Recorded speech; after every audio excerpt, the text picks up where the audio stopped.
जब मैं जवान हुई तो मुझे पता चला कि मेरी माँ ने एक बेटी को जन्म दिया है, लेकिन मेरे पिताजी का तो कई साल पहले ही देहांत हो गया। मुझे अपनी माँ से नफ़रत थी क्योंकि उन्होंने गलत काम किया था, लेकिन मैं हैरान थी कि वह उस लड़की को छुपा कर क्यों रखती है। आज तक उसे किसी ने नहीं देखा क्योंकि मेरी माँ हमेशा दरवाजे बंद रखती थी। 20 साल बाद जब मैंने अचानक से दरवाजे के अंदर झांका तो अंदर से मेरी माँ की आवाज़ आ रही थी। जब मैंने देखा तो मेरे सर पर आसमान टूट पड़ा क्योंकि वह लड़की तो मेरा नाम सुमित्रा है। मैंने अपनी ज़िंदगी के बहुत से साल अपनी माँ से नफ़रत करते हुए निकाल दिए, लेकिन मेरी माँ ने मुझसे हमेशा मोहब्बत की। मुझे मेरी माँ ने हमारे रिश्तेदारों के बारे में कुछ नहीं बताया। मैं जब भी माँ से अपने रिश्तेदारों के बारे में पूछती तो वह कहती कि तुम्हारा कोई रिश्तेदार नहीं है। मेरा इस दुनिया में मेरी माँ के अलावा कोई नहीं था। उन्होंने ही मेरी परवरिश की, मेरा ख्याल रखा। लेकिन जैसे जैसे मैं बड़ी होती गई, मेरी माँ ने एक लड़की को जन्म दिया और मेरी माँ उस लड़की को हमेशा छुपा कर रखती। इस बात से मुझे अपनी माँ से नफ़रत हो गई। मुझे ऐसा लगता था कि मेरी माँ ने कुछ गलत काम किया है क्योंकि मेरे पिताजी का देहांत तो मेरे बचपन में ही हो गया था। इसलिए अब मेरी माँ के लिए नफ़रत बढ़ती जा रही थी। लेकिन मेरी माँ मुझे बहुत मोहब्बत करती थी। वह मुझे हर वक्त समझाती रहती और मुझसे बात करने की कोशिश करती, लेकिन मेरी नफ़रत कम होने का नाम ही नहीं ले रही थी। मैं जब भी अपनी माँ से कहती कि मेरे पिता के देहांत को तो इतने साल हो चुके हैं, लेकिन अब यह लड़की कहाँ से आई, तो मेरी माँ खामोश रहती, इसका कोई जवाब नहीं देती। इसलिए मेरी नफ़रत बढ़ती जा रही थी। मेरी माँ कहती थी कि यह तुम्हारी बहन है, लेकिन वह भी मुझे बहुत खटकती थी। जब भी वह मेरे कमरे में आती मैं उसे बाहर भेज देती। वह रोते हुए माँ के पास चली जाती, लेकिन माँ ने कभी मुझसे गुस्सा नहीं किया कि मैं ऐसा क्यों कर रही हूँ। 40 साल की उम्र में मेरी माँ बहुत कमज़ोर हो गई। उसके आंखों के नीचे काले घेरे हो गए। मैं सोचती थी कि माँ को कोई परेशानी है जिसकी वजह से वह रातों को सो भी नहीं पाती, लेकिन फिर मैं सोचती कि माँ को अपने पापों का अफसोस है, इसलिए माँ की यह हालत है। जब भी कोई दरवाज़ा खटखटाता तो माँ सबसे पहले मेरी नाजायज़ बहन को छुपाती और फिर दरवाज़ा खोलती। एक दिन मेरी माँ ने कहा कि तुम तैयार हो जाओ, तुम्हें लड़के वाले देखने आ रहे हैं। जब दोपहर हुई तो माँ मेरे कमरे में आई और कहने लगी कि तुम अभी तक तैयार नहीं हुई। मैंने कहा कि आप मेरी फ़िक्र ना करें, मुझे अभी शादी नहीं करनी। आप अपनी लाडली बेटी की शादी क्यों नहीं करती? मेरी माँ ने मेरे मुँह पर हाथ रखा और कहा कि चुप हो जाओ, ऐसा मत कहो, धीरे बोलो, किसी को तुम्हारी बहन के बारे में पता चल गया तो। मैंने कहा कि एक ना एक दिन तो दुनिया वालों को उसके बारे में पता ही चलेगा, कब तक छुपाओगी? मेरी माँ ने कहा कि मैं शहर छोड़कर चली जाऊंगी। एक दिन मेरी माँ ने कहा कि तुम तो मुझे बहुत दूर होती जा रही हो, अब मुझसे तुम्हारी यह नफ़रत सही नहीं जाती। आज मैं तुम्हें सच्चाई बता कर रहूँगी, मैं कोई गलत काम नहीं किया है। मेरी माँ ने मुझे बताया कि हम 5 बहनें थीं और एक भाई था। मेरी सबसे बड़ी बहन जवानी में ही विधवा होकर घर भाग गई। मेरी माँ इस बात का सदमा बर्दाश्त ना कर सकी और वह बिस्तर पकड़ गई। मेरे बाबा खेतों में काम करते थे। हमारे घर के हालात भी ठीक नहीं थे। हमारा भाई सब बहनों में सबसे छोटा था। बाबा ने उसे स्कूल भेजना शुरू कर दिया। हमारा सबसे छोटा भाई और बहन दोनों स्कूल जाने लगे। बाबा ने कहा कि बच्चों तो पैसों की वजह से पढ़ नहीं पाए, हो सकता है यह पढ़ लिख कर कुछ बन जाए। हम सभी बहनें मिलकर सिलाई का काम करती, जिससे घर का राशन पानी का काम चलता। हम जिन औरतों के कपड़े सिलते थे वह हमें बहुत कम पैसे देती। अगर हम उनसे पैसे ज़्यादा देने की डिमांड करते तो वह हमें काम ही नहीं देती, इसलिए मजबूरी में हमें यह काम करना पड़ता। मेरी माँ की तबीयत बहुत ज़्यादा ख़राब होने लगी थी। मेरी बड़ी बहन ने कहा कि पापा आप किसी कर से कर्जा लेकर माँ को शहर के किसी बड़े हॉस्पिटल में ले जाएं। हम माँ को ऐसे तड़पते हुए नहीं देख सकते। बाबा ने कहा कि मैं क्या करूँ, मैं रोज़ बहुत ज़्यादा मेहनत करता हूँ, लेकिन मैं जिन लोगों के यहाँ काम करता हूँ वह बहुत जालिम लोग हैं। वह मेरी छोटी सी गलती में ही मेरी आधी कमाई काट देते हैं। अगर मैं तुम्हारी माँ को किसी बड़े हॉस्पिटल में ले गया तो पहले चेकअप करवाएंगे तो उन्हीं में ही हज़ारों रुपए खर्च हो जाएंगे और फिर आगे इलाज करवाने के लिए पैसे कहाँ से आएंगे? और अभी तक तो पुराना कर्ज ही नहीं चुकाया है। हम गरीबों को कौन उधार देगा? मैं खुद ज़्यादा परेशान हूँ। जहाँ भी देखता हूँ सारे रास्ते बंद नज़र आते हैं। मेरी माँ को बहुत ज़्यादा दर्द होता और वह रोने लगती। मेरी बहनों की भी शादी की उम्र हो चुकी थी। माँ और बाबा दोनों इनकी शादी को लेकर बहुत फिक्रमंद थे। एक दिन मैंने बाबा से कहा कि यह घर गिरवी रख दें, इनकी शादी कर दें और अपने फ़र्ज अदा करें। हमने बाबा को घर गिरवी रखने से मना कर दिया, लेकिन उन्होंने हमारी एक न मानी और घर गिरवी रख दिया। बाबा पैसे लेकर घर आ रहे थे तो बहुत गर्मी होने के कारण उन्हें चक्कर आ गया और वह गिर गए। जब उन्हें होश आया तो वह किसी के घर में थे। उन्होंने चेक किया तो पैसे नहीं थे। बाबा रोने लगे। जब बाबा घर आए तो घर आकर बाबा ने बताया कि पैसे भी चोरी हो गए हैं। तो हम सब बहनें भी रोने लगे, क्योंकि हमारे पास अपना ही एक घर ही था और वह भी गिरवी रख दिया और उसके पैसे भी चोरी हो गए। अब तो माँ की तबीयत दिन ब दिन खराब होने लगी। हवा ने सरकारी हॉस्पिटल में लेकर गए, लेकिन वहाँ तो किसी ने हमारी बात ही नहीं सुनी। डॉक्टर केवल उन्हीं की सुनते हैं जो उन्हें पैसे देकर जाते हैं।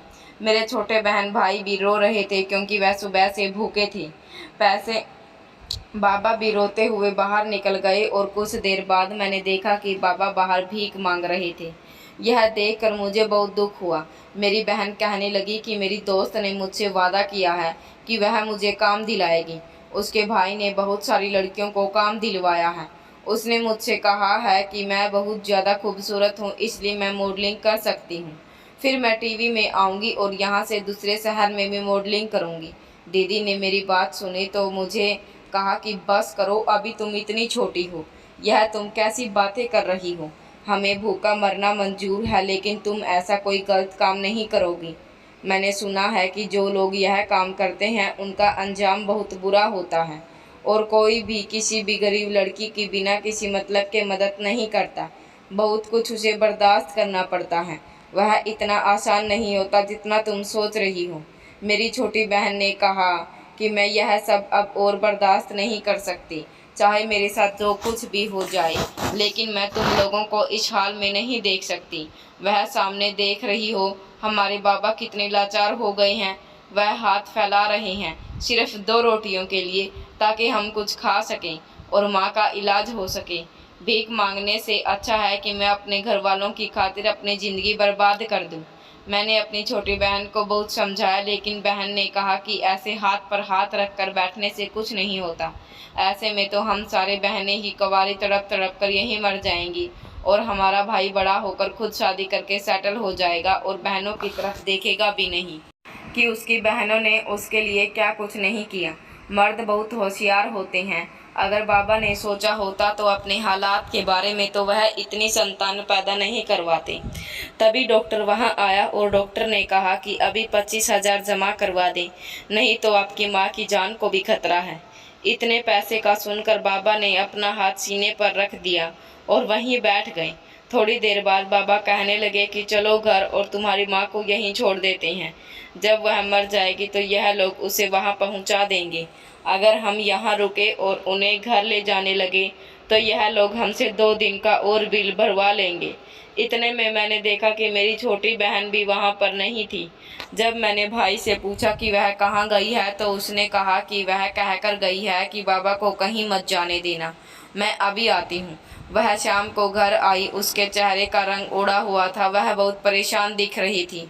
उसने आते ही बाबा के हाथ में पैसे थमा दिए और कहने लगी कि जाएं डॉक्टर को दे दें, मेरी माँ का इलाज करवाएं। तभी उसको साइड में ले जाकर पूछा कि मैंने कितनी बार तुमसे मना किया था, लेकिन तुम नहीं मानी ना। उसने कहा कि दीदी मैंने कोई गलत काम नहीं किया, मेरे दोस्त के भाई के पास गई थी और मॉडलिंग करने के लिए कह रहा था, इसलिए उसने मुझे एडवांस दिया है और उसने कहा है कि पैसों की ज़रूरत और होगी तो वह और भी दे देगा। उस समय उसकी बातों पर सब ने विश्वास कर लिया, लेकिन असली बात क्या थी यह कोई नहीं जानता था। माँ का इलाज शुरू हो गया और गीता रोज़ सुबह तैयार होकर घर से निकल जाती। बाबा उसे बहुत मना करते, लेकिन यह चले जाते। फिर बाबा सोचते कि कोई बात नहीं, मॉडलिंग ही तो कर रही है, बहुत सारी लड़कियां आजकल ऐसा काम कर रही हैं, अब माँ की तबीयत भी ठीक हो चुकी थी और माँ को हम घर ले जाने लगे। लेकिन जिसे हमने घर गिरवी रखा था, पैसे न देने की वजह से उसने वह घर बेच दिया और हम बेघर हो गए। जब यह बात गीता को पता चली, उसने तुरंत एक गाड़ी भेजी और हम सब उसमें बैठकर किसी दूसरे गांव में चले गए। वहाँ बहुत ही आलीशान घर था। गीता ने कहा कि चलो, यह हमारा घर है। हम देखकर बहुत हैरान हुए, यह तो बहुत बड़ा घर है। बाबा ने प्यार भरी नज़रों से गीता की तरफ देखा और उसके सिर पर हाथ फेरा और कहने लगे, गीता ने तो हम सबकी ही किस्मत बदल दी। अब मैं सबको बताऊंगा कि मेरी बेटी मॉडलिंग करती है। गीता ने कहा कि नहीं बाबा, अब आप किसी को नहीं बताएंगे। अभी तो मैंने अपना काम शुरू किया है और सब लोगों को पता चल जाएगा। आप जानते हैं कि लोग कितने जलते हैं, इसलिए अभी आप किसी को कुछ मत बताइए। फिर गीता कहने लगी कि अभी मैं चलती हूँ, मुझे कुछ देर हो रही है काम के लिए। सब बहुत खुश थे, लेकिन उन्हें क्या पता था उनकी खुशी के लिए वह अपनी इज्जत को तार तार करके आई हैं। अब बिल्कुल माँ भी बिल्कुल ठीक हो चुकी थी। मेरा विधवा बहन की भी शादी कर दी गई। दूसरे नंबर और तीसरे नंबर वाले की भी बाबा ने शादी कर दी। अब तो गांव वाले भी बाबा से मिलने के लिए आते थे। जिस दिन मेरी शादी थी तो मैंने गीता से कहा कि आज तो तुम घर आ जाओगी मेरी शादी के दिन। गीता ने मुझसे कहा कि तुम मेरी बहन हो और साथ में मेरी दोस्त भी हो। जब भी मैं तुमसे मदद मांगूंगी तो तुम मेरी मदद करोगी ना। मैंने कहा कि तुम कैसी बातें कर रही हो, तुम मेरी छोटी बहन हो। मैं तुम्हारी मदद ज़रूर करूंगी, हर मुश्किल में तुम्हारा साथ दूंगी। मेरी शादी के दिन में उसका इंतज़ार करती रही, लेकिन वह शादी के दिन भी नहीं आई। वह घर आती ही नहीं थी। वह आती तो आधी रात को अंधेरे में घर आती। एक दिन वह घर आई तो उसने कहा कि वह दूसरे देश में जा रही है। तो बाबा ने कहा कि क्या ज़रूरत है, अब तो हमारा परिवार अच्छा भला चल रहा है, अब तुम्हें यह काम छोड़ देना चाहिए। सबकी जिम्मेदारी तो तुमने बेटा बनकर पूरी कर दी और अब तुम भी शादी कर लो। देखना, तुम कोई शहजादा लेने आएगा। बाबा की यह बात सुनकर वह हंसने लगी। अब उसकी हंसी में भी पहले वाली बात नहीं थी। यह कहते लगे कि मेरा जानना बहुत ज़रूरी है। वह जाते जाते मुझे गले मिल कर गई। उसकी आंखों में मुझे दुख स्पष्ट झलक रहा था।